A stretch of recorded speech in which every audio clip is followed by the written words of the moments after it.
ان الحمد للہ نحمده ونستعینه ونستغفره ونعوذ باللہ من شرور انفسنا ومن سیئات اعمالنا من يهده الله فلا مضل له ومن يضلله فلا هادي له واشهد ان لا اله الا الله وحده لا شريك له واشهد ان محمدا عبده ورسوله اما بعد فان خير الحديث كتاب الله وخير الهدي هدي محمد صلى الله عليه وسلم وشر الأمور محدثاتها وكل محدثة بدعة وكل بدعة ضلالة وكل ضلالة في النار. أعوذ بالله السميع العليم من الشيطان الرجيم من همزه ونفخه ونفثه. بسم الله الرحمن الرحيم. رب اشرح لي صدري ويسر لي أمري واحلل عقدة من لساني يفقهوا قولي. بسم الله الرحمن الرحيم. ان اللہ وملائکتہ یصلون علی النبی یا ایہا الذین آمنوا صلوا علیہ وسلموا تسلیما. اللہم صل علی محمد وعلی آل محمد کما صلیت علی ابراہیم وعلی آل ابراہیم انک حمید مجید. اللہم بارک علی محمد وعلی آل محمد کما بارکت علی ابراہیم وعلی آل ابراہیم انک حمید مجید. آج 17 مئی 2014 کو ہفتے کے دن قرآن کلاس نمبر 130 میں انشاءاللہ تعالی ہم سورۃ الانفال کی آیت نمبر 55 سے شروع کریں گے. اعوذ باللہ السمیع العلیم من الشیطان الرجیم. بسم اللہ الرحمن الرحیم. ان شر الدواب عند اللہ الذین کفروا فہم لا یؤمنون. بے شک بدترین جانور اللہ کے نزدیک وہ لوگ ہیں جو جان بوجھ کر کفر اختیار کرتے ہیں اور ایمان نہیں لاتے. یہاں پر اللہ تبارک و تعالیٰ نے جو جان بوجھ کر حق سے اناد کرنے والے لوگ ہیں ان کو جانوروں کے ساتھ تشبیہ دی، بلکہ کہا کہ بدترین جانور، کیونکہ اپنی عقل، انٹلیکٹ جو اللہ تعالیٰ کی سب سے بڑی نعمتوں میں سے ایک نعمت ہے اس کو استعمال نہیں کرتے.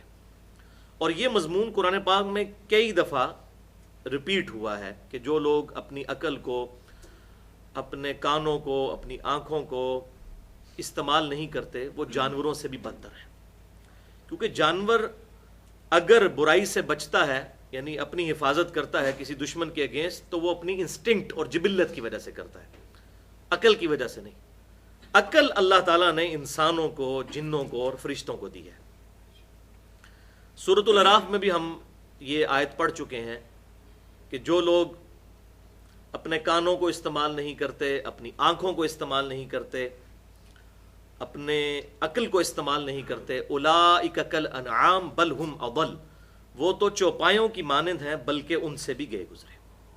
تو یہ قرآن پاک اس روئے ارض پہ وہ واحد کتاب ہے جو انسانیت کو توہمات سے بچا کر اپنی عقل کو استعمال کر کے حق بات تک پہنچنے کی ترغیب دلاتی ہے. تو اس ٹاپک پہ میں کئی دفعہ کافی ڈیٹیل کے ساتھ بول چکا ہوں، آج اس کی ڈیٹیل میں جانے کی ضرورت نہیں. یہاں پر اب پرٹیکولر یہودیوں کا ذکر ہو رہا ہے جنہوں نے بدعہدی کی آپ صلی اللہ علیہ وسلم کے ساتھ. کیونکہ میں نے پہلے بھی سورۃ الانفال کے تعارف میں بتایا تھا کہ آپ صلی اللہ علیہ وسلم نے 3 کام ہجرت کے بعد کیے تھے، امپورٹنٹ کام. پہلا کام یہ کہ آپ صلی اللہ علیہ وسلم نے ایک ایک انصار اور ایک ایک مہاجر کو آپس میں بھائی بھائی بنا دیا جسے مواخات کہتے ہیں. دوسرا یہ کہ آپ صلی اللہ علیہ وسلم نے ارد گرد کے جتنے قبائل تھے ان کے ساتھ معاہدے کر لیے کہ اگر قریش مکہ مدینہ پر حملہ آور ہوں تو ہمارا ساتھ دیا جائے یا ایٹ لیسٹ نیوٹرل رہا جائے. یہ آپ صلی اللہ علیہ وسلم نے دوسرا بڑا کام کیا.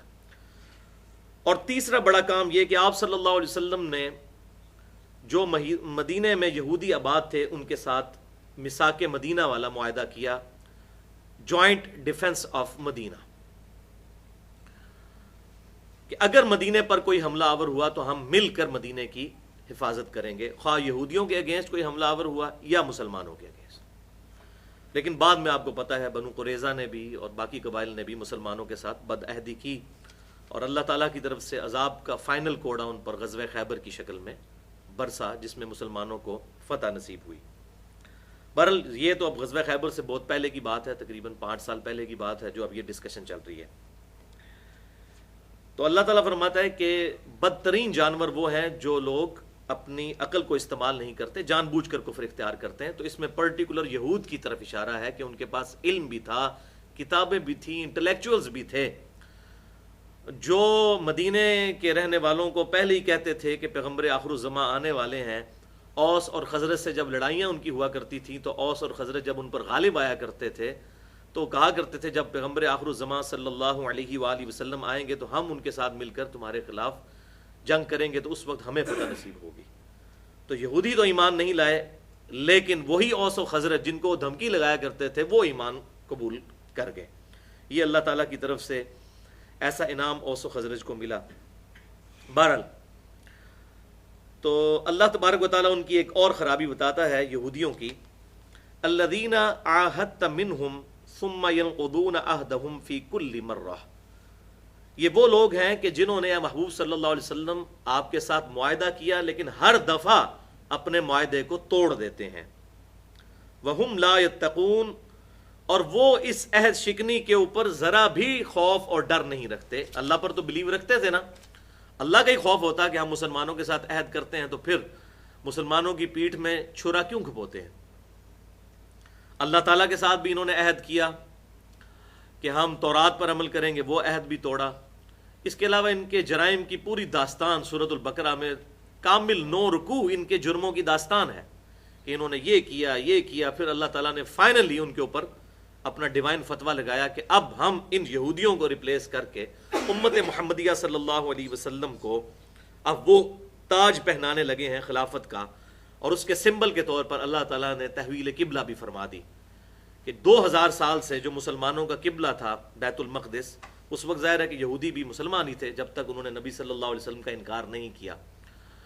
تو یہ یہود تو ان کی ایک نسل کی وجہ سے ان کو یہودی کہا جاتا ہے، بنی اسرائیل، یہ تو ان کی خاندانی اس سیٹ اپ کی بنیاد پہ کہا جاتا ہے۔ ریلیجن تو اسلام ہی تھا، ابراہیم علیہ السلام کا بھی، موسیٰ علیہ السلام کا بھی، عیسیٰ علیہ السلام کا بھی۔ آپ صلی اللہ علیہ وسلم کسی نئے دین کے بانی نہیں ہیں، آپ صلی اللہ علیہ وسلم اسی ایک دین اسلام کے جو اللہ تعالیٰ نے آدم علیہ السلام کے ذریعے انسانیت کو عطا کیا، اور پھر تمام پیغمبر اسی دین کی ترغیب دیتے رہے انسانیت کو۔ آپ صلی اللہ علیہ وسلم بھی اس کے فائنل ریپریزنٹیٹو بن کر ما کان محمد ابا احد من رجالکم ولکن رسول اللہ وخاتم النبیین، ختم نبوت کی مہر بن کے آپ صلی اللہ علیہ وسلم دنیا میں تشریف لے کر آئے۔ تو اللہ تعالیٰ فرماتا ہے یہ ہمیشہ آپ کے ساتھ عہد شکنی کرتے ہیں، اور ان کے بزرگ بھی کرتے رہے، اور ان کو ذرا حیا نہیں آتی۔ تو اب یہ غزوہ بدر کے فوراً متصلاً بعد یہ آیات نازل ہوئیں، اور یہودیوں کو ذرا امید نہیں تھی کہ مسلمان قریش مکہ پر غالب آ جائیں گے، کیونکہ قریش بڑی جنگجو قوم تھی، اور بعد میں دنیا نے دیکھ بھی لیا کہ دونوں سپر پاورز انہی قریشیوں نے گرائیں، چاہے وہ رومن امپائر ہو، چاہے وہ ایران کی امپائر ہو، جنگ قادسیہ ہو یا جنگ یرموک ہو، یہی قریش ٹف لوگ تھے، جنگجو لوگ، بس ان کے اندر یہی ایک بڑی خوبیوں میں سے کہ یہ لڑائی کرنے والے لوگ تھے۔ تو اب یہودیوں کو تو یہ ایکسپیکٹیشن ہی نہیں تھی کہ مسلمان ان قریشیوں پر غالب آ جائیں گے۔ تو پھر جب مسلمانوں نے ان کو شکست دی تو پھر یہودی جو ہیں وہ خام خواہ، جس طرح بعض لوگوں کو عادت ہوتی ہے جگت بازی کرنے کی، تو مسلمانوں کو کہا کرتے تھے کہ یہ تو قریشی تھے جن کو تم نے شکست دے دی، کبھی ہمارے ساتھ واسطہ پڑا تو پھر ہم تمہیں مزہ چکھائیں گے، یہ تو نہ مرد قسم کے لوگ تھے، ہم ہیں اصل میں جنگجو لوگ۔ تو اللہ تعالیٰ نے فرمایا کہ ان کو یہ خوشخبری بھی سنا دیں کہ ان کے ساتھ جو کچھ ہونے والا ہے وہ بھی فَإِمَّا تَثْقَفَنَّهُمْ فِي الْحَرْبِ، پس اے محبوب صلی اللہ علیہ وسلم جب کبھی آپ کو اللہ تعالیٰ موقع دے کہ آپ ان کو میدان جنگ میں پائیں، فَشَرِّدْ بِهِمْ مَنْ خَلْفَهُمْ لَعَلَّهُمْ يَذَّكَّرُونَ، تو ایسی عبرتناک سزا ان کو دیں کہ جو باقی بچ جانے والے ہیں ان کے لیے نصیحت ہو جائے۔ اور واقعی پھر نصیحت ہوئی غزوہ خیبر کی فارم میں، اللہ تبارک و تعالیٰ نے جو مسلمانوں کو یہودیوں پر فتح دی۔ اب اگلی آیت جو ہے بڑی امپورٹنٹ آیت ہے، سورۃ الانفال کی آیت نمبر 58۔ اس میں ایک بہت اہم قانون بیان ہو رہا ہے اسلامک پالیٹکس کا، کہ اسلام میں کس طریقے سے سیاسی نظام چلے گا، حکومتیں کس طرح اپنے ایشوز کو لے کر چلیں گی۔ اب یہ آگے جتنی آیات آگے آئیں گی متصلاً، ان میں 2-3 آیات بڑی اہم ہیں اس اعتبار سے۔ وَإِمَّا تَخَافَنَّ مِن قَوْمٍ خِيَانَةً، اور اے محبوب صلی اللہ علیہ وسلم، جب کبھی آپ کو کسی قوم سے اندیشہ ہو کہ وہ آپ کے ساتھ خیانت کریں گے، یعنی عہد کی پاسداری نہیں کریں گے، فَانبِذْ إِلَيْهِمْ عَلَى سَوَاءٍ، تو ان کا عہد آپ ان کی طرف پھینک دیجئے۔ یعنی آپ کو اگر یقین ہے کہ یہ خیانت کریں گے تو ایسے لوگوں کے ساتھ ڈکلیئر کر لیں کہ ہم آپ کے ساتھ یہ عہد نہیں نبھا سکتے، لیکن یہ ہو ڈکلیئر اوپنلی، چھپ چھپا کے نہیں، گوریلا وار نہیں، بلکہ اوپنلی کہا جائے کہ بھئی ہم آپ کے ساتھ یہ معاملات نہیں چلا سکتے۔ ان اللہ لا يحب الخائنین، بے شک اللہ تبارک و تعالی خیانت کرنے والوں کو دوست نہیں رکھتا۔ تو یہ سورۃ الانفال کی آیت نمبر 58 اس بات کا ثبوت ہے کہ کوئی بھی اسلامی حکومت کسی دوسری حکومت کے ساتھ جب معاملات کرے گی اور اس میں کوئی عہد ہوگا تو اس کو اوپنلی توڑنا ہوگا عہد کو، اگر یہ خطرہ ہو کہ ان کے ساتھ ہمارا عہد نہیں نبھ سکتا۔ یہ نہیں کہ اوپر سے امن کی آشا اور اندر سے مجاہدین گھسا دیں کشمیر کے اندر، یہ بالکل قرآن پاک کی روح سے حرام ہے، 100% حرام۔ اور یہی وجہ ہے کہ مولانا مودودی رحمۃ اللہ علیہ نے، ظاہر ہے کہ ان کا انٹلیکچوئل لیول تھا کہ وہ ان چیزوں کو سمجھتے تھے۔ 1948 میں جب پاکستان نے اپنی فوج کشمیر کے اندر داخل کی تو مولانا مودودی نے اس کی مخالفت کی کہ آپ یہ قرآن پاک کی روح سے غلط کام کر رہے ہیں، کیونکہ قرآن پاک یہ کہتا ہے کہ آپ نے اوپنلی عہد توڑنا ہے۔ آپ پولیٹیکلی کہتے ہیں کہ سیز فائر اور پھر بیچ میں فوج بھی گھسا دیتے ہیں، مجاہدین بھی بھیج دیتے ہیں اور وہ لڑائیاں کرتے ہیں، یہ کام غلط ہے۔ اور یہ مولانا مودودی نے اس آیت کا جو فارم لیا بالکل کلیئر کٹ ہے، اور یہ صرف ان کا فارم نہیں ہے، ان سے بہت پہلے صحابہ کرام کے دور میں ایک بہت اہم واقعہ ہوا، اور بڑا امپورٹنٹ واقعہ ہے یہاں پر کوٹ کرنا اسی آیت کے کانٹیکسٹ میں۔ وہ حدیث موجود ہے جامعہ ترمذی کے اندر، انٹرنیشنل نمبرنگ کے مطابق 1580 نمبر حدیث ہے، اور وہ اس چیپٹر میں جس کا نام ہی ہے غدر کا چیپٹر، یعنی عہد شکنی کا چیپٹر، اس کے بارے میں آپ صلی اللہ علیہ وسلم نے ہمیں کیا گائیڈ لائنز دی ہیں۔ تو جامعہ ترمذی میں 1580 نمبر انٹرنیشنل نمبر کے مطابق حدیث ہے، یہ حدیث سنن نبی داؤد میں بھی اور مسند امام احمد میں بھی صحیح سند کے ساتھ موجود ہے کہ حضرت امیر معاویہ رضی اللہ تعالیٰ عنہ کے دور حکومت کے اندر، ملوکیت کے اندر، حضرت امیر معاویہ رضی اللہ تعالیٰ عنہ اور رومن امپائر کے ساتھ ایک معاہدہ تھا جنگ بندی کا کسی ایک خاص علاقے کے اوپر۔ ظاہر مسلمانوں کو جزیہ بھی دیتے تھے، مسلمانوں کے سامنے حضرت عمر کے دور کے اندر وہ گھٹنے ٹیک چکے تھے، بعد میں بھی چھوٹی موٹی جھڑپیں ہوتی رہتی تھیں، اس کی وجہ سے مسلمانوں نے ایک معاہدہ کر لیا رومن امپائر کے ساتھ کہ نہ آپ ہمارے علاقے میں گھسیں نہ ہم آپ کے علاقے کے اندر۔ اور وہ معاہدے ہوتے تھے وہ ایک خاص پیریڈ آف ٹائم کے لیے، 5 سال، 10 سال، اسی طریقے سے 3 سال، 2 سال، کتنے بھی۔ اچھا، اب وہ جب معاہدہ کا وقت، ٹائم پیریڈ پورا ہونے کا وقت آیا تو حضرت امیر معاویہ رضی اللہ تعالیٰ عنہ نے اپنی فوجوں کو حکم دیا کہ جا کر رومن امپائر کے بارڈر پہ بیٹھ جائیں، جس دن وہ تاریخ پوری ہو تو ان پر ٹوٹ پڑے اور اس علاقے پہ قبضہ کر لیں۔ اب یہ ہمیں بھی پتہ ہے کہ یہ لاجیکلی کتنی غلط حرکت ہے اگر کی جاتی تو۔ وہ فوجیں جناب موو کر گئیں تو اس وقت پھر ایک صحابی کھڑے ہوئے، ان کا نام تھا سیدنا عمر بن عبسہ رضی اللہ تعالیٰ عنہ۔ وہ گھوڑے پر سوار ہوئے اور تکبیر بلند کرتے ہوئے اللہ اکبر امیر معاویہ کے سامنے آئے اور کہا کہ اے امیر المومنین، یہ جو آپ حرکت کرنے جا رہے ہیں یہ قطعاً اسلام میں جائز نہیں ہے۔ اگر آپ نے اس قوم کے ساتھ عہد توڑنا ہے تو اعلانیہ عہد توڑیں، ان کو موقع دیں۔ یہ نہ ہو کہ آپ ون سائیڈڈ عہد کی مدت پوری ہوئی، ان کو پتہ ہی نہیں ہے اور آپ ان کے اوپر چڑھ دوڑیں۔ اب جنگ کے اندر تو انسان سوچتا ہے کہ چلاکی سے کام لے، لیکن اسلام جو ہے انصاف پسند دین ہے، اس طرح کی چلاکیوں کو اسلام نہیں مانتا۔ جب عہد ہوا ہے تو عہد کی پاسداری کرنی ہے۔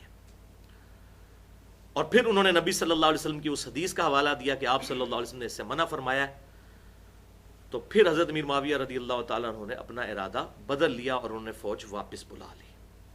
تو یہ بہت بڑا واقعہ ایک اسلامک ہسٹری میں ہوا ہے جو ہسٹری کی کتاب میں نہیں، میں نے ترمذی کا، ابو داؤد اور مسند امام احمد کا حوالہ دیا، اس کے اندر موجود ہے کہ کسی بھی قوم کے ساتھ، چاہے وہ غیر مسلم قوم ہے، عہد ہے تو اس عہد کو اگر توڑنا ہے تو اعلانیہ توڑنا ہے، یا عہد کی مدت مکمل ہوئی تو ان کو بتایا جائے کہ اب ہمارا اور آپ کا عہد نہیں ہے، اگر کوئی معاملات آگے لے کے چلنے ہیں یا اس کو رینیو کرنا ہے تو رینیو کریں گے، ادروائز اس طریقے سے کام نہیں چلے گا.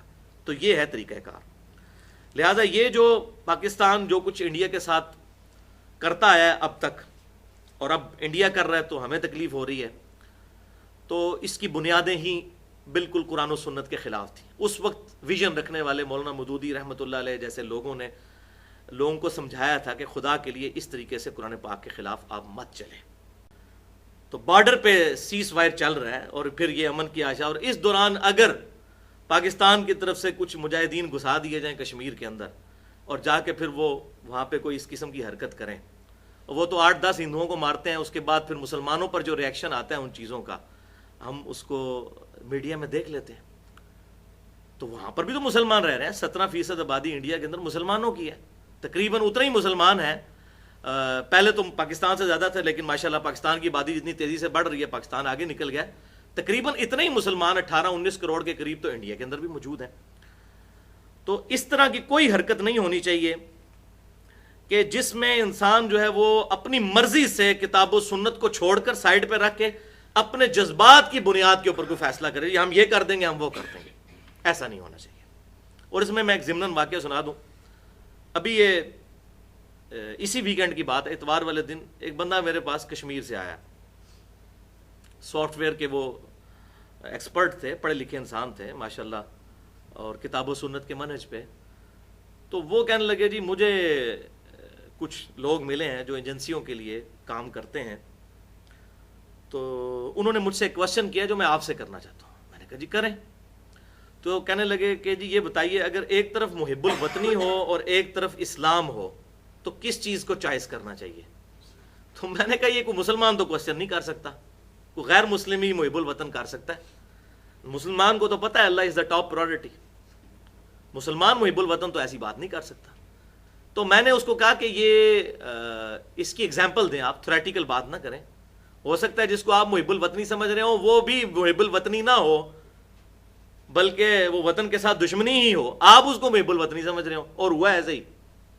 وہ کہنے لگا جی ہمیں پتہ چل جائے جی فلاں بندہ جو ہے وہ ملک کے ساتھ غداری کر رہا ہے، اب ہم اسے اگر عدالت میں لے کے جاتے ہیں تو عدالت سے ضمانت ہو جاتی ہے، کیونکہ ہمارے پاس اتنا پروف نہیں ہوتا کہ ہم وہ ثابت کر سکیں.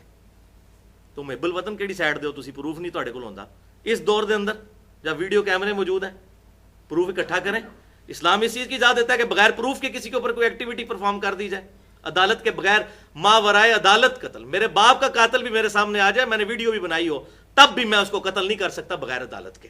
اس طرح تو پورا اسلامک سسٹم کولیپس کر جائے گا. تو کہتے ہیں جی وہ پھر ہمارے پاس پروف نہیں ہوتا تو ہم اس کو پھر غدار وطن سمجھتے ہوئے قتل کر کے تو اس کی لاش مس کر کے تو چوراہے پہ پھینک دیتے ہیں. تو یہ ہم محب الوطنی کر رہے ہیں. تو میں نے کہا الحمدللہ یہ جو کچھ آپ کر رہے ہیں یہ پاکستان کے آئین کے ساتھ غداری کر رہے ہیں. یہ محب الوطنی بھی نہیں ہے، اسلام کے ساتھ تو ہے غداری، یہ پاکستان کے آئین کے ساتھ بھی غداری ہے. پاکستان کے آئین کے اندر ہر پاکستانی کو، اس ملک میں رہنے والے بندے کو یہ رائٹ حاصل ہے کہ اگر اس کے خلاف کوئی معاملہ ایسا ہوتا ہے تو عدالت میں لے کے جایا جائے گا، انصاف کے ذریعے ہونا. اور میں ادھر وہ بات کوٹ کر دوں کہ سیدنا علی رضی اللہ تعالیٰ عنہ نے اپنی پوری خلافت داؤ پہ لگوا دی صرف انصاف کی خاطر، کہ جب تک قاتلین عثمان مینشن نہیں ہوں گے میں صرف محض قیاس رائیوں کی بنیاد پہ ان سارے قبیلوں کو ہلاک نہیں کر سکتا، انصاف کے اوپر فیصلہ ہوگا. ورنہ اگر وہ امیر معاویہ کے ان مشوروں کے ساتھ کمپرومائز کر کے دنیاوی طور پہ 2 نمبری کر جاتے تو حکومت ہو سکتا ہے ان کی اور 20-25 سال چلتی. لیکن اللہ کو کیا جواب دیتے تھے آ کے حضرت علی رضی اللہ تعالیٰ عنہ؟ تو انہوں نے انصاف کے ساتھ معاملہ چلایا. اگر کسی بھی بندے کے پاس کسی کے خلاف اس طرح کا پروف ہے اس کو عدالت میں لے کے آئے، پروف کرے، اس کے بعد اس کے اوپر ایکٹیویٹی پرفارم ہوگی. لہٰذا یہ آئین کے ساتھ بھی غداری، اسلام کے ساتھ بھی غداری. اور آپ دیکھ لیں کہ ہمارے جتنے بھی بڑے بڑے عہدوں پر لوگ فائز ہوتے ہیں، چاہے وہ پرائم منسٹر ہو، پریزیڈنٹ ہو، یا قومی اسمبلی کا اسپیکر ہو، سینٹ کا اسپیکر ہو، باقاعدہ ان کے جو حلف نامے ہوتے ہیں ان کے اندر چیز یہ مینشن ہوتی ہے کہ میں اللہ کو گواہ بنا کر کہتا ہوں کہ میں پاکستان کے آئین کا وفادار رہوں گا. اور وہ آئین جو ہے وہ سب کی مرضی سے بنا ہے. علماء اس میں بڑے بڑے، آج جو علماء چیخ رہے ہیں ان کے تو وہ باپ پردادے ہیں بڑے بڑے علماء، یہ تو ان کی جوتیوں میں بیٹھنے والے بھی نہیں ہیں علمی لیول سے کہ جنہوں نے یہ معاملات. پھر بھی ہم یہ کہتے ہیں اگر غلطی ہے تو غلطی کو ایڈریس کرنا چاہیے. اس کی بنیاد کے اوپر ٹوٹلی کسی چیز کو نگیٹ کر دینا یہ کوئی طریقہ صحیح نہیں ہے. اور میں مولانا مودودی رحمۃ اللہ علیہ کی وہ بات کوٹ کروں گا کہ جب قرارداد مقاصد پاس ہوئی تو انہوں نے کہا کہ پاکستان نے اب کلمہ پڑھ لیا ہے کہ پاکستان میں کوئی قانون اسلام کے خلاف پاس نہیں ہوگا، اس کو چیلنج کیا جا سکتا ہے اسلامی نظریاتی کونسل میں. اور اسی لیے میں بالکل وبانگ دول یہ بات کہتا ہوں کہ جمہوریت جو ہے یہ ڈکٹیٹرشپ اور ملوکیت سے 1 کروڑ گنا بہتر ہے. یہی خلافت راشدہ تک پہنچنے کا راستہ ہے، اسلامی جمہوریت جس میں کوئی قانون اسلام کے خلاف پاس نہ ہو، اسلام کے دائرے کے اندر جمہوریت یعنی اکثریت رائے کے ساتھ فیصلہ کیا جائے. مثلا ہم یہاں پہ پروگرام کرتے ہیں جی اکیڈمی میں افطاری کروانی ہے، تو اب یہ بات تو طے ہے کہ اس افطاری کے اندر شراب سرو نہیں کی جائے گی. اب جب ٹائی پڑتی ہے کوئی کہتا ہے جی شکنجی سرو کرنی چاہیے، کوئی کہتا ہے جی روح افزا کرنا چاہیے، کوئی کہتا ہے جی جامع شیری کرنا چاہیے، کوئی کہتا ہے جی بوتلیں سرو کرنی چاہیے، کوئی کہتا ہے جی سمپل شربت بنائیں، کوئی کہتا ہے سمپل پانی رکھیں. تو پھر فیصلہ کیسے ہوگا؟ جمہور کی رائے لی جائے گی.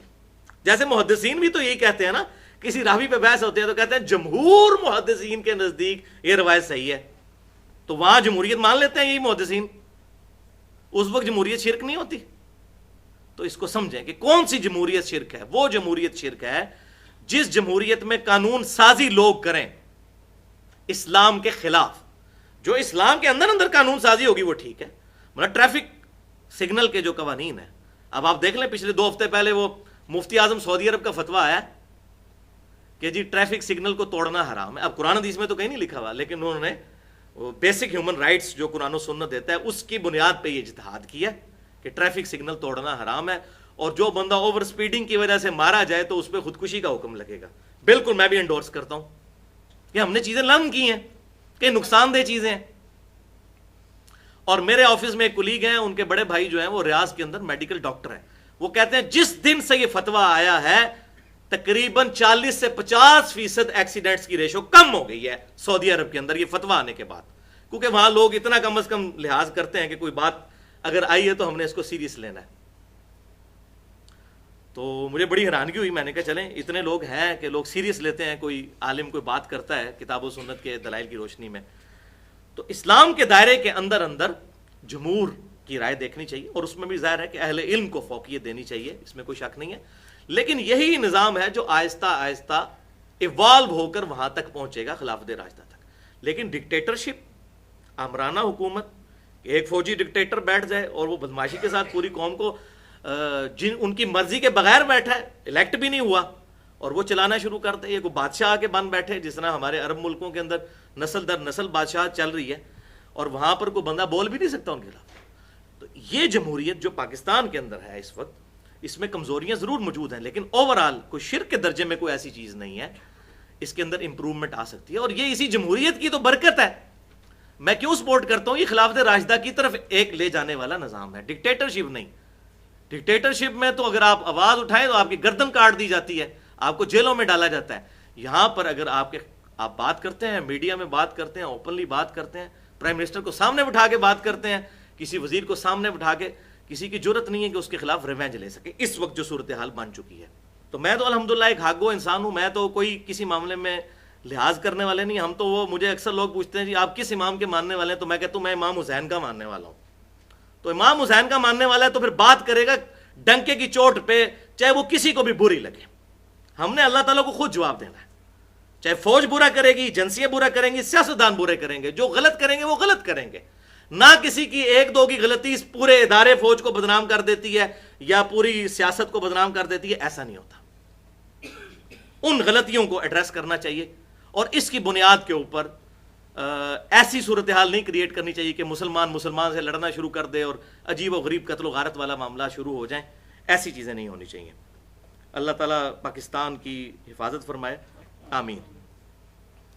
وَلَا يَحْسَبَنَّ الَّذِينَ كَفَرُوا سَبَقُوا، اور ہرگز خیال نہ کریں کافر کہ وہ بچ کر نکل جائیں گے، اِنَّهُمْ لَا يُعْجِزُونَ، وہ یقیناً اللہ تعالیٰ کو عاجز نہیں کر سکتے۔ اب یہ وہی کنٹیکسٹ چل رہا ہے، مسلمانوں کی جو ریولوشن اس وقت غزوہ بدر کے بعد شروع ہو چکی تھی، اللہ تعالیٰ نے کہا اب کافر یہ نہ سمجھیں کہ ہم مسلمانوں کی اس ریولوشن کو دبا لیں گے، اللہ تعالیٰ اس معاملے کی حفاظت فرمانے والا ہے، الحمدللہ۔ اب ایک اور اہم ترین آیت آ رہی ہے، سورۃ الانفال کی آیت نمبر 60، اور یہ بھی اکثر ہماری جب یہ فوجی پریڈز ہوتی ہیں اور فوج کی سرمنیز ہوتی ہیں، اور یہ ابھی جو 19 اپریل 2014 کو پی ایم اے کاکول کی فائنل سرمنی ہوئی آفیسرز کی، اس میں بھی یہی آیات پڑھ کے تلاوت کی گئیں۔ زبردست آیات ہیں مسلمان فوج کا مورائل بلند کرنے کے لیے، اور مسلمانوں کو گائیڈ لائنز دی گئی ہیں اس کے اندر۔ وَأَعِدُّوا لَهُم مَّا اسْتَطَعْتُم مِّن قُوَّةٍ، اور تیار رکھو ان کے لیے جتنی استطاعت ہو اپنی قوت اور طاقت، ان کے لیے جو مخالفین ہیں آپ کے۔ وَمِن رِبَاطِ الْخَيْلِ، اور پلے ہوئے سدھارے ہوئے گھوڑے بھی۔ اس وقت سب سے بہترین انسٹرومنٹ جنگ کے لیے گھوڑا ہی تھا، کیونکہ گھوڑا تیز بھاگ سکتا ہے، میدان جنگ میں آپ آگے جا کے پھر آ بھی سکتے ہیں واپس۔ تو آج کے دور کے اعتبار سے جتنا بھی جدید اسلحہ ہے، چاہے وہ ٹینکس کی فارم میں آئے، میزائل کی فارم میں آئے، ایٹامک بم کے فارم میں آئے، ڈیٹرنس کے لیے، یہ تمام کی تمام چیزیں اس کے اندر داخل ہیں۔ اور مقصد کیا ہے؟ ترہبون بہ عدو اللہ، تاکہ تم خوف زدہ رکھو، ڈیٹرنس رکھو اللہ کے دشمنوں کے خلاف، وعدوکم، اور اپنے دشمنوں کے خلاف، وآخرین من دونہم، اور ان دشمنوں کے علاوہ اور دشمن، لا تعلمونہم، جنہیں تم نہیں جانتے ہو، اللہ یعلمہم، اللہ تعالیٰ ان دشمنوں کو جانتا ہے۔ ظاہر ہے جب کسی مسلمان ملک کی آرمی مضبوط ہوگی، فوج مضبوط ہوگی، تو ایک تو جو ظاہر دشمن ہے وہ بھی دب جائیں گے، اور دوسرے جو چھپے ہوئے دشمن ہیں وہ بھی روب کھا جائیں گے، اگر ان کے پاس اتنی طاقت ہوگی۔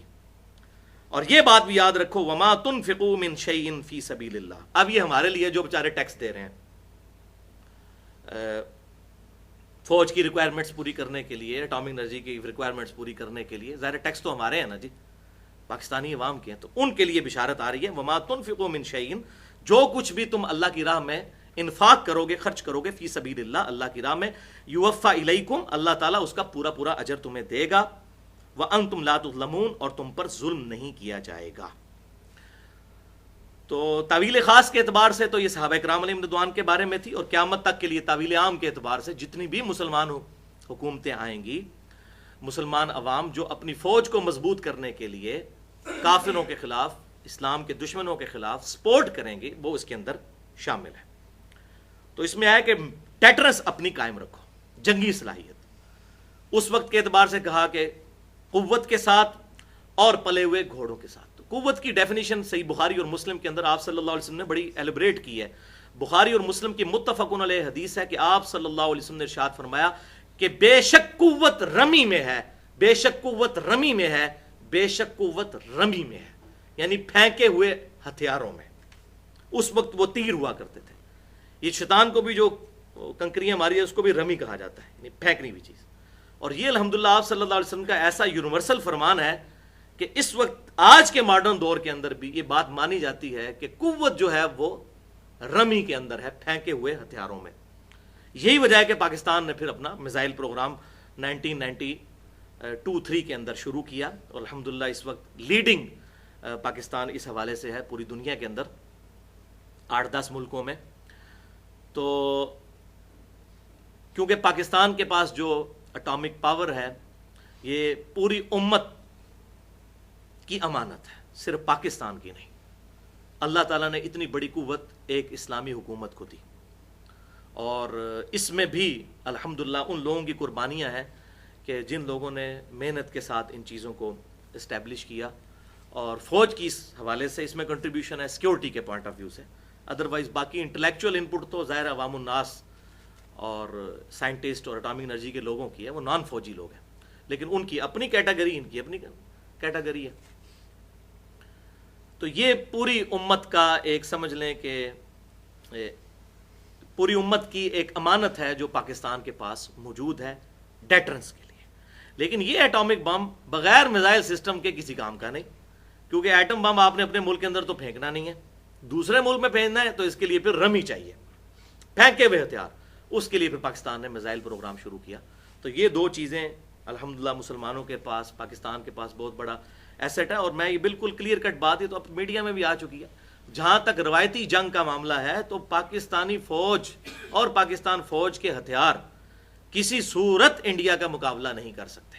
یہ حقیقت بات ہے. ان کی اکانومی بہت بوسٹ کر چکی ہے، ان کے معاملات بہت آگے ہم سے جا چکے ہیں. انڈیا اگر کسی چیز سے ڈرتا ہے تو وہ پاکستان کا اٹامک ویپنز اور میزائل سسٹم ہے، جس کی وجہ سے وہ پیچھے ہٹا ہوا ہے. آپ کو یاد ہوگا 2002 کے اندر جب مشرف تھا، اس دور کے اندر انڈیا نے اپنی فوجیں لا کے بالکل پاکستان کے بارڈر پہ بٹھا دی تھی، 1 لاکھ کے قریب فوج، اور پیچھے جانے کے لیے تیار ہی نہیں ہو رہا تھا، خام کھائی. اور جب بدماش ہوتا ہے کوئی تو وہ پھر اس کا دل کرتا ہے اگلے کو، کمزور بندے کو دبائے. تو اسی وقت 25 مئی 2002 کو پاکستان نے جب غوری میزائل کا ٹیسٹ کیا تو اس کے فوراً بعد انڈیا نے ڈیسیژن کیا جی اب ہم پیچھے جائیں گے، کیونکہ پاکستان نے تو بالکل کلیئر کٹ ڈیسیژن کر دیا کہ بھائی ہم کنونشنل وار ہیڈ میں تو آپ کا مقابلہ کر ہی نہیں سکتے، سیدھی سی بات ہے. تو ہم خود تو مریں گے تو آپ کو بھی نہیں چھوڑیں گے، ہم تو ڈوبے ہیں صنم، تمہیں بھی لے ڈوبیں گے. ان کا ہمارے پاس تو کوئی نہیں چاہ رہا، ہم نے تو 2-4 دن جنگ لڑنی ہے، اس کے بعد اگر ہمیں نظر آیا کہ آپ لوگ ہم پہ غالب ہیں تو ہم نے سیدھا ایٹم بم آپ کے اوپر پھینک دینا ہے. تو یہ ڈیٹرنس کی وجہ سے آج مسلمانوں کی اس پاکستان ملک کی دھاک اس کے اوپر بیٹھی ہوئی ہے، ادروائز تو انڈیا کسی وقت چڑھ دوڑے.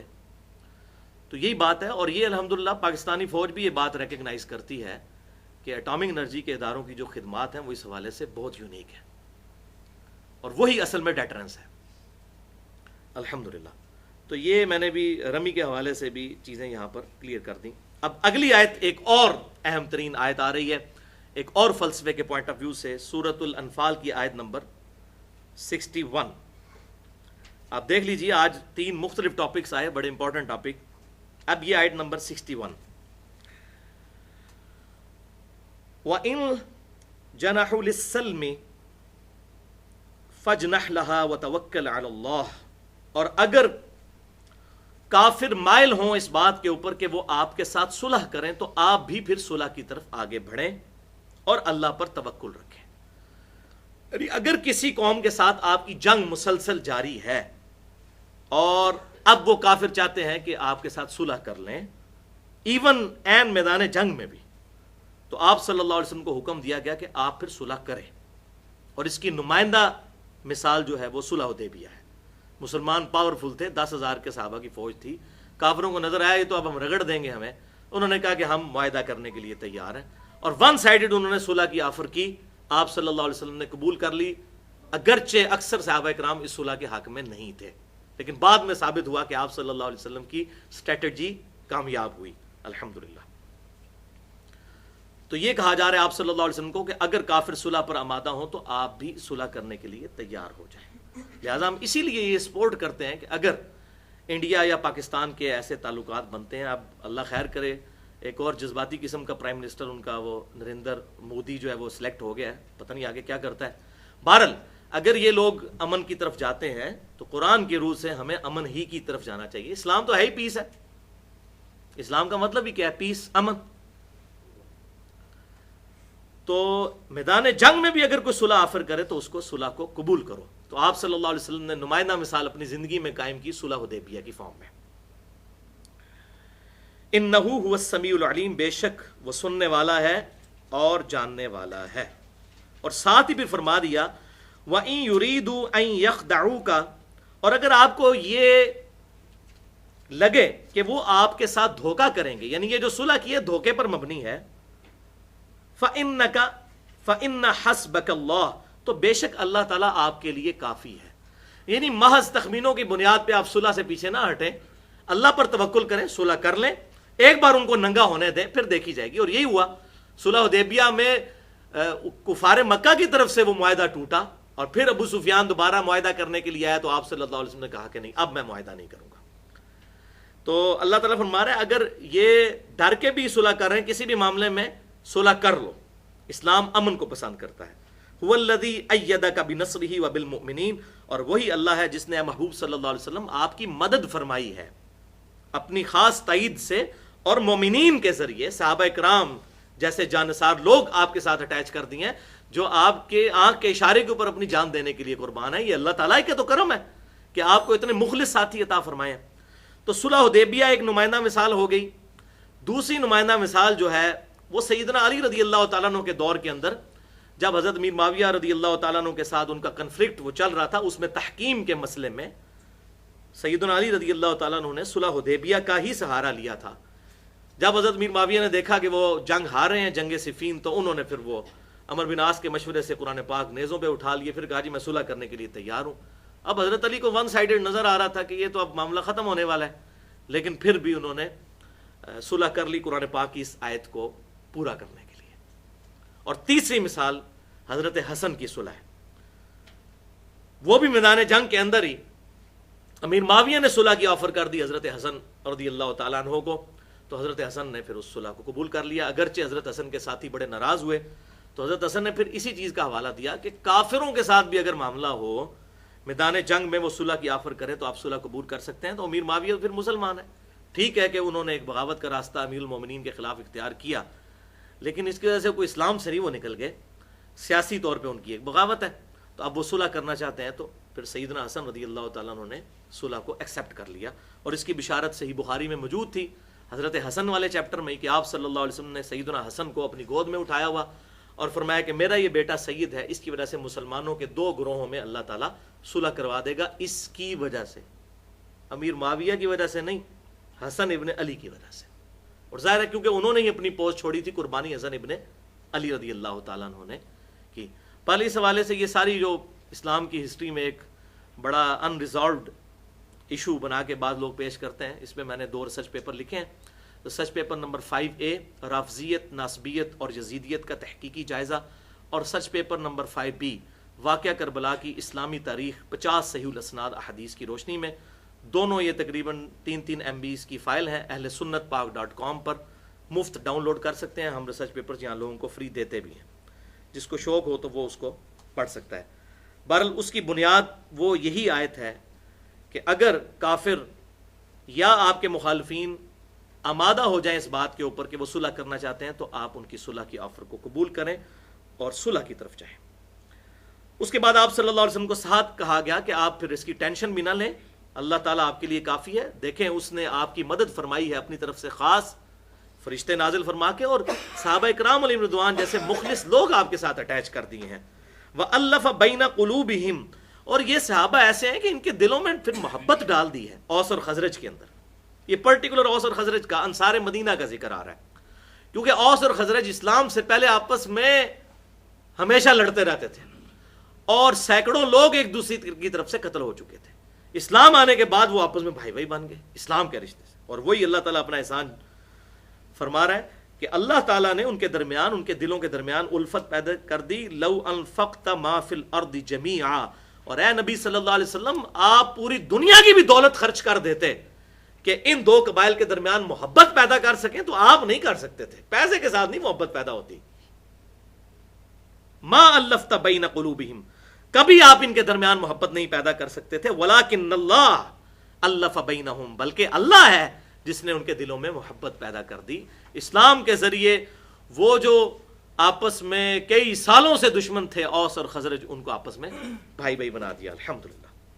انہ عزیز حکیم، بے شک اللہ تعالیٰ غالب ہے اور حکمت والا ہے۔ یا ایہا النبی حسبک اللہ، اے اللہ کے نبی صلی اللہ علیہ وسلم، اللہ آپ کے لیے کافی ہے۔ وَمَنِ اتَّبَعَكَ مِنَ الْمُؤْمِنِينَ، اور اللہ ان تمام مومنین کے لیے کافی ہے جو آپ کی سچی اتباع کرنے والے ہیں، چاہے وہ صحابہ اکرام ہوں یا قیامت تک آنے والے آخری مسلمان تک، جو سچی اتباع کریں گے اللہ تعالیٰ آپ کے ساتھ ہے۔ اسی کو ڈاکٹر اقبال نے وہ جواب شکوہ میں کہا ہے کہ محمد سے وفا تو نے تو ہم تیرے ہیں، یہ جہاں چیز ہے کیا لوح و قلم تیرے ہیں۔ یہ شعر مجھے اس لیے یاد آیا کہ مجھے پرسوں ایک بندے کا فون آیا کہ جی ایک مولوی صاحب نے فتویٰ دیا ہے کہ یہ شرکیہ شعر ہے کہ لوح و قلم اللہ تعالیٰ بندوں کے ہاتھ میں کر دے گا۔ تو میں نے کہا اس مولوی کو اپنے دماغ کا علاج کرائے، خدا کے لیے پہلے اردو سیکھے اور تھوڑا اپنا انٹلیکچوئل لیول تھوڑا ریز کرے۔ ظاہر ہے کہ یہ مطلب جن اسکولوں میں بیچارے پڑھ نہیں سکتے تو ان کو مدرسوں میں داخل کروایا جاتا ہے، انٹلیکچوئل لیول تو اتنا نہیں ہوتا الا ماشاء اللہ. تو یہ تو اللہ تعالیٰ کی طرف سے ہے کہ محمد سے وفا تو نے تو ہم تیرے ہیں. یعنی اگر آپ نے نبی صلی اللہ علیہ وسلم کے ساتھ، اے امت محمدیہ صلی اللہ علیہ وسلم، وفا کی تو ہم تمہارے ساتھ ہیں. جب اللہ کسی کے ساتھ ہوتا ہے تو کیا ہوتا ہے؟ وہ صحیح بخاری میں آپ دیکھ لیں، میں اس کے ہاتھ بن جاتا ہوں، میں اس کے پاؤں بن جاتا ہوں. اور پھر اس کے ساتھ ہی فرمایا کہ جب مجھ سے دعا کرتا ہے میں دعا قبول کرتا ہوں. تو لوح و قلم تیرے ہیں، مراد یہ جب مجھ سے دعا کرو گے تو میں قبول کروں گا. یہ نہیں ہے کہ وہ کوئی اپنے ہاتھ میں اس کے کوئی خدائی اختیار آ جائیں گے، معاذ اللہ استغفر اللہ. یہ مطلب نہیں ہے ہاتھ بن جاتا ہوں، پاؤں بن جاتا ہوں. اس کے بعد یہ ہے کہ جب پھر دشمن کے اگینسٹ مجھ سے پناہ مانگتا ہے میں اس کو عطا کرتا ہوں، دعا کرتا ہے تو قبول کرتا ہوں. اگر وہ خود ہاتھ پاؤں بن چکا ہے تو اس کو پھر پناہ مانگنے کی کیا ضرورت ہے؟ ہاتھ بن جاتا ہوں، پاؤں بن جاتا ہوں، آنکھیں بن جاتا ہوں. اس سے مراد یہ ہے کہ پھر وہ ان صلاتی و نسکی و محیایا و مماتی للہ رب العالمین، اس بندے کا اوڑھنا بچھونا سب کچھ اللہ کے لیے ہو جاتا ہے. وہ مخلص ہو جاتا ہے اپنے رب کے ساتھ، تو اللہ تعالیٰ اس کے رسپانس میں اس کے ساتھ ایسا معاملہ کرتا ہے. ورنہ یہ تو سب لوگ مانتے ہیں کہ معاذ اللہ استغفر اللہ، کو یہ کہہ سکتا ہے کہ جی فلاں بزرگ کا ہاتھ اللہ تعالیٰ بن گیا تھا. تو یہ ایک محاورتاً بات ہو رہی ہے کہ اس کا ہاتھ پھر اٹھتا ہے تو اللہ کی فرما برداری میں، اس کی آنکھ اگر اٹھتی ہے تو اللہ کی فرما برداری میں، اس کے پاؤں اگر اٹھتے ہیں تو اللہ کی فرما برداری میں. جو نبی صلی اللہ علیہ وسلم کو اللہ تعالیٰ نے قرآن پاک میں ڈگری دی سورۃ الانعام کے اندر، قل ان صلاتی و نسکی و محیایا و مماتی للہ رب العالمین. اے نبی صلی اللہ علیہ وسلم آپ فرما دیجئے بے شک میری نماز، میری قربانی، میرا جینا، میرا مرنا سب کچھ اللہ کے لیے ہے جو سارے جہانوں کا پالنے والا ہے. تو یہ ہے اوڑھنا بوچھونا، پھر اس بندے کا اللہ کی ذات بن جاتی ہے. یا ایھا النبی، اے نبی صلی اللہ علیہ وسلم، حرض المؤمنین علی القتال، مومنین کو ابھاریے قتال کے لیے. اپنے صحابہ کو اس کی ترغیب دلائیے کہ وہ قتال کے لیے آمادہ ہوں، تیار ہوں. اب اس حوالے سے تو گفتگو کی جائے اللہ کے لیے میدان جنگ میں اترنے کے کیا فضائل ہیں. کوئی شخص اپنی جان پیش کرنے کے لیے آ جائے تو میں تو اکثر کہتا ہوں کہ مینوئل کانٹ کی فلسفی میں جو سمم بونم کی اصطلاح ہے کہ ہائیسٹ گڈ آف اے فلسفی از نون ایز سمم بونم، تو اسلام کا سمم بونم ہائیسٹ گڈ ہے قتال. کہ کوئی شخص اپنی جان لے کر میدان جنگ میں اپنے دین کے لیے، اپنے رب کو خوش کرنے کے لیے اور اپنے دین کی حقانیت کے لیے کافروں کے خلاف آ جائے، بشرطے کہ وہ صحیح قواعد اور ضوابط کے مطابق ہو، ہر درمی پر مبنی نہ ہو.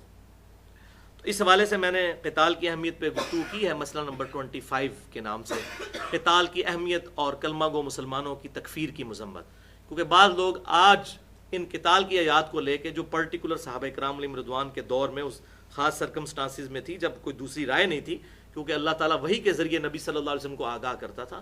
آج بہرحال ہم میں کوئی نبی تو موجود نہیں ہے، علماء کی ذاتی آراء ہی ہو سکتی ہیں، اس میں اختلاف رائے ہو سکتا ہے، لیکن اس بنیاد پہ کہ ان آیات کی بنیاد پہ آج کے مسلمانوں پر کوئی منافقت کا یا فتویٰ لگا دے گی یہ قتال کے منکر ہیں اور اس طریقے سے علماء کی توہین کرنا شروع کر دے، تو یہ بات بھی غلط ہے. اپنے اختلاف کو علمی طریقے سے واضح کریں. پرٹیکولر اگر کہیں فتویٰ لگ سکتا ہے تو وہ اللہ تعالیٰ اور اس کا رسول اللہ کے بتانے سے عز و جل و صلی اللہ علیہ وسلم کسی کے بارے میں کوئی منافقت کا فتویٰ لگا سکتے ہیں.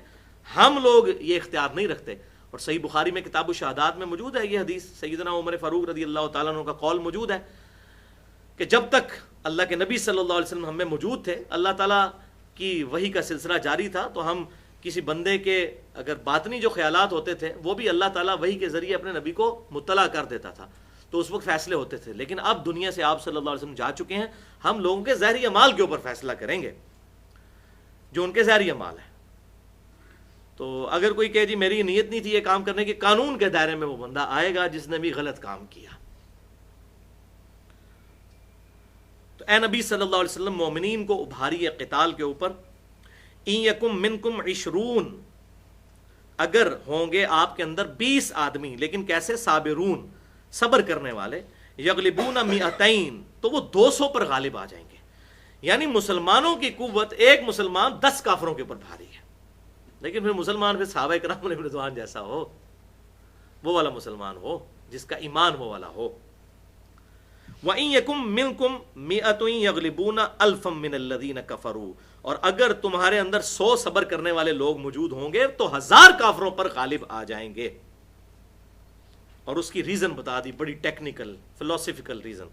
بِأَنَّهُمْ قَوْمٌ لَا يَفْقَهُونَ، یہ اس لیے ہے کہ یہ ایک ایسی قوم ہے کافر کہ جو عقل نہیں رکھتے، سمجھ بوجھ نہیں رکھتے، ٹرو انڈرسٹینڈنگ نہیں رکھتے، کس چیز کی؟ اس چیز کی کہ وہ کس لیے لڑ رہے ہیں۔ جب تک انسان کو اپنا نظریہ کلیئر نہ ہو وہ پیشن کے ساتھ لڑائی نہیں لڑ سکتا۔ غزوہ بدر میں کیا ہوا تھا؟ لوگوں کبھی کسی کو خاندانی حمیت دلوا کر تو وہ لے آیا تھا ابو جہل، اور کسی کو کہا تھا تمہارا مال ابو سفیان کا لوٹا جانے، کسی کو مال کی محبت میں، اور یہاں جتنے تھے وہ تو اللہ کی محبت میں کھڑے ہوئے تھے، ان کا پیشن تھا۔ تو ویژن کلیئر کرنے کے لیے یا کسی فوج کے اندر پیشن لانے کے لیے یہ چیز ضروری ہے کہ اسے یہ پتا ہو کہ میں حق کے اوپر ہوں، ورنہ تو یہ سارے معاملات ڈائلیوٹ ہو جائیں گے۔ تو اللہ تعالیٰ فرماتا ہے کافروں کے خلاف ایک مسلمان 10 کافروں پر اس لیے حاوی ہے کہ مسلمان کو اپنے معاملات کلیئر ہیں۔ لیکن پھر یاد رکھیے گا یہ پرٹیکولر صحابہ کرام علیہم رضوان کے بارے میں ہے، ایسا نہیں ہے کہ ان کے بعد کوئی نہیں آئے گا، ان کے بعد بھی آ سکتے ہیں۔ سیدنا عمر کے دور کے اندر مسلمانوں کی جو فتوحات ہیں اس میں انہوں نے ثابت کیا ہے، بڑی تھوڑی فوج کے ساتھ اتنے بڑے بڑے جو آرمیز تھیں ان کو شکست دی ہے۔ قیامت تک کے لیے معاملہ جاری ہے۔ لیکن ساتھ ہی پھر اللہ تعالیٰ نے ایک بات ارشاد فرما دی، جو کہ اسلام تیزی سے پھیل رہا تھا، اور ظاہر ہے کہ کامل الایمان مومنین جن کی حضور صلی اللہ علیہ وسلم نے تربیت کی تھی وہ تو چند ایک لوگ ہی تھے نا، 125 جو مکے سے ہجرت کر کے آئے تھے، یا چند انصار۔ جب بعد میں لوگ تیزی سے اسلام میں داخل ہوئے تو وہ جو نئے لوگ تھے ان کی ویسی تربیت تو نہیں تھی، تو ظاہر اوورآل جو پھر ریشو پروپورشن کے اعتبار سے معاملہ ڈائلیوٹ ہو گیا۔ اب یہ معاملہ نہیں رہا کہ 10 کے برابر ہوگا ایک مسلمان، جب ظاہر کمزور لوگ بھی ہوں گے تو اوورآل جو ایوریج ہے وہ پھر گر جائے گی، کیونکہ کمزور لوگ بھی بہت سارے اسلام میں آ چکے ہیں جن کی ویسی تربیت نہیں جو سابقون الاولون کی تھی۔ تو اللہ تعالیٰ نے فرمایا الآن اے مسلمانوں اب اس معاملے میں ایسا ہے، خفف اللہ عنکم، اللہ نے تمہارے معاملے میں تخفیف فرمائی ہے، وعلم ان فیکم ضعفا، اور اللہ تعالیٰ تو یہ بات جانتا ہے کہ تمہارے اندر اب ضعف آ گیا ہے۔ یہ معاذ اللہ استغفر اللہ، سابقون الاولون صحابہ کرام کے اندر کوئی ضعف یا کمزوری نہیں آئی تھی، بلکہ ضعف ایز اے جماعت آ گیا۔ ایک جماعت میں 100 ڈٹرمنٹ لوگ ہیں، اب اس میں 800 یا 900 اور لوگ شامل ہو جاتے ہیں جن کا ایمان اس لیول کا نہیں ہے، تو اوورآل اس 1000 کی ریشو پروپورشن تو گر جائے گی طاقت کے حوالے سے، کیونکہ اس میں جو لڑنے والے جو اپنا پیشن کے اعتبار سے لوگ ہیں وہ تو وہ 100 لوگ ہیں۔ تو اب اللہ تعالیٰ نے تمہارے اندر ضعف محسوس کیا ہے ایز اے جماعت، فَإِن يَكُن مِّنكُم مِّئَةٌ صَابِرَةٌ يَغْلِبُوا مِئَتَيْن، اب تمہارے اندر اگر 100 صبر کرنے والے ہوں گے تو وہ 200 کافروں پر غالب آئیں گے، یعنی ایک مسلمان 2 کافروں کے، یہ اوورآل ریشو پروپورشن کے اعتبار سے۔ ورنہ تو ایک خالد ابن ولید رضی اللہ تعالیٰ عنہ ہی ہوں، وہ سینکڑوں کے اوپر بھاری ہیں۔ دیکھ لیں رومن امپائر کے ساتھ کیا کیا انہوں نے، اسی طریقے سے قعقاع رضی اللہ تعالیٰ عنہ، تو سیدنا ابو بکر صدیق رضی اللہ تعالیٰ عنہ نے جب خالد ابن ولید کو خط لکھا کہ میں قعقاع کو بھیج رہا ہوں، تو کہا کہ میں اس شخص کو بھیج رہا ہوں جو 1000 لوگوں پر بھاری ہے۔ اور آپ دیکھ لیں انہوں نے کیسی فتوحات کی، اور وہ سارے خلفائے راشدین کے ساتھ رہے، ایون سیدنا علی رضی اللہ تعالیٰ عنہ کی فوج میں بھی قعقاع شامل تھے، اور انہی کی وجہ سے چند ایک بڑے جرنیلوں میں سے تھے جن کی وجہ سے جنگ جمل اور جنگ صفین میں حضرت علی کو کامیابی حاصل ہوئی۔ تو اب ایسے لوگ بھی موجود تھے لیکن سارے اس لیول کے نہیں تھے۔ تو اللہ تعالیٰ نے فرمایا تمہارے اندر ضعف محسوس کیا ہے، اب اگر 100 ہوں گے مسلمان تو 200 کافروں پر، یعنی ایک مسلمان 2 کافروں کے اوپر بھاری ہوگا۔ وَإِن يَكُن مِّنكُمْ أَلْفٌ يَغْلِبُوا أَلْفَيْنِ بِإِذْنِ اللَّهِ، اور تمہارے اندر اگر 1000 صابر مجاہدین موجود ہوں گے تو اللہ کے اذن سے وہ 2000 کافروں پر غالب آ جائیں گے۔ وَاللَّهُ مَعَ الصَّابِرِينَ، اور اللہ تعالیٰ صبر کرنے والوں کے ساتھ ہے۔ اب اگلی آیات میں ایک اور امپورٹنٹ ایشو ڈسکس ہونے جا رہا ہے، لیکن اس کے لیے مجھے کافی ڈیٹیل چاہیے، انشاءاللہ اگلی دفعہ ڈسکس کریں گے۔ آج بہرحال الحمدللہ 3 اہم ترین ٹاپک میں نے اس حوالے سے ڈسکس کر دیے تاکہ آج کے دور کے اعتبار سے مسلمانوں کو یہ معاملات کلیئر ہو جائیں کہ قرآن پاک جو پولیٹیکل نظام مسلمانوں کا پیش کرتا ہے اس کی کیا خد و خال ہونے چاہیے۔ ایک تو اس حوالے سے کہ اگر کسی کافر قوم کے ساتھ عہد ہو تو اس عہد کو اعلانیہ توڑا جائے، یہ نہیں ہے کہ اوپر سے امن کی آشا چل رہی ہے اور اندر سے آپ جو ہے وہ ان کی پیٹھ میں چھرا گھونپ رہے ہوں، ایسا نہیں ہے۔ اگر لڑائی کرنی ہے تو اوپنلی اس وار کو ڈکلیئر کیا جائے۔ اور دوسرا یہ کہ مسلمان جو ہیں وہ اپنی قوت ہر وقت ڈیٹرنس کے لیے جدید ہتھیار تیار رکھیں تاکہ کافروں کے اوپر، اللہ تعالیٰ کے دشمنوں کے اوپر، اور ایسے دشمنوں کے اوپر جن کو مسلمان نہیں جانتے لیکن اللہ کے علم میں ہے، وہ مسلمانوں کے اس رعب کی وجہ سے دب جائے۔ اور تیسرا اہم ترین ٹاپک اس حوالے سے کہ اگر عین میدان جنگ میں بھی کافر صلح کی آفر کرتے ہیں تو ان کی صلح کی آفر قبول کر لی جائے، اگرچہ یہ نظر آ رہا ہو کہ کافر شکست کھا چکے ہیں۔ اور اس کی 3 مثالیں میں نے پیش کر دیں۔ نمبر 1 صلح حدیبیہ، نمبر 2 جنگ صفین کے موقع پر سیدنا علی کی وہ قربانی تحکیم کے مسئلے میں، اور تیسرا سیدنا حسن ابن علی رضی اللہ تعالیٰ عنہ کی صلح حضرت امیر معاویہ رضی اللہ تعالیٰ عنہ کے ساتھ۔ اللہ تعالیٰ سے دعا ہے جو حق بات میں نے کہی، اور الحمدللہ آج کافی ساری حق باتیں میں نے کہی ہیں، ہمارے دلوں میں اللہ تعالیٰ راسخ فرمائے، اور اگر جذبات میں میرے منہ سے کوئی غلط بات نکل گئی تو اللہ تعالیٰ ہمارے دلوں سے محو کر دے، ہمیں کتاب و سنت کی تعلیمات پر عمل کر کے دوسرے بھائیوں تک پہنچانے کی توفیق عطا فرمائے۔ سبحانک اللہم و بحمدک، اشہد ان لا الہ الا انت، استغفرک و اتوب الیک، وما علینا الا البلاغ المبین۔